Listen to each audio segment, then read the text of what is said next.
காத்தாங்குடியில் இந்த பீச்சில் ஒரு நபரை சந்திச்சேன். ரெண்டு தடவை தான். ஃபர்ஸ்ட் டைம் ஒரு வீடியோக்காக எதர்ச்சியாக சந்திச்சிருந்தேன். செகண்ட் டைம் அவர் சந்திக்கும் போது அவர் உயிரோடு இல்லை, அவரோட ஜனாசாவை தான் பார்க்க கிடச்சிருந்துச்சு. அவருடைய ஜனாசா ப்ரேயர்லையும் கலந்து கொண்டு அவருக்கு பிரார்த்தித்து விட்டு அவர் ஜனாசா நல்லடக்கத்தை முடிச்சுட்டு வந்து தான் இந்த வீடியோ எடுக்கிறேன். நம்ம கொஞ்ச நாளைக்கு முன்னாடி ஒரு வீடியோ ஒன்று போட்டிருக்கோம் காத்தாங்குடி பீச்சில்.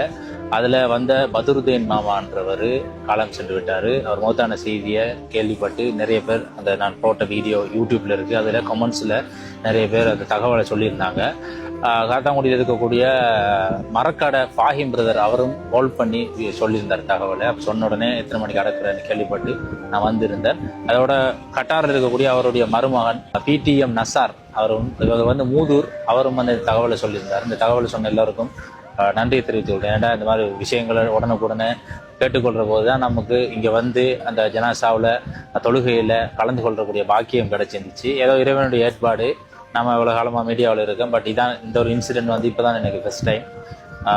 அவரை 2வது தடவை மறுபடியும் சந்திக்கணும் அப்படின்ற ஒரு விருப்பத்தில் நான் இருந்தேன். ஏன்னா நம்ம ஒரு ஃபன்னான ஒரு ப்ரேங்க் மாதிரி தான் அந்த வீடியோ பண்ணியிருந்தோம். அதில் நான் ஒரு பங்களாதேஷ் ஒரு ஆள் மாதிரி நடிச்சிருந்தேன். பட் ஃபினிஷிங்கில் நம்ம பங்களாதேஷ் இல்லை, நம்ம ஸ்ரீலங்கா தான், நம்ம தமிழ் பேசுவோம் அப்படின்றத சொல்லி முடிக்கிறது தான் இந்த ப்ரேங்குடைய முறை. பட் அதை முடிக்காமலே நம்ம போயிட்டேன். அப்புறம் செகண்ட் டைம் வரணும் அப்படின்னு நானும் நிறைய தடவை முயற்சி செஞ்சாலும் அதுக்குரிய நேர காலங்கள் ஒத்துழைக்கலை. ஆனால் இறுதியில் அவருடைய மையத்துலாம் நம்ம அவரை சந்திக்கக்கூடிய வாய்ப்பு கிடச்சிருந்துச்சு.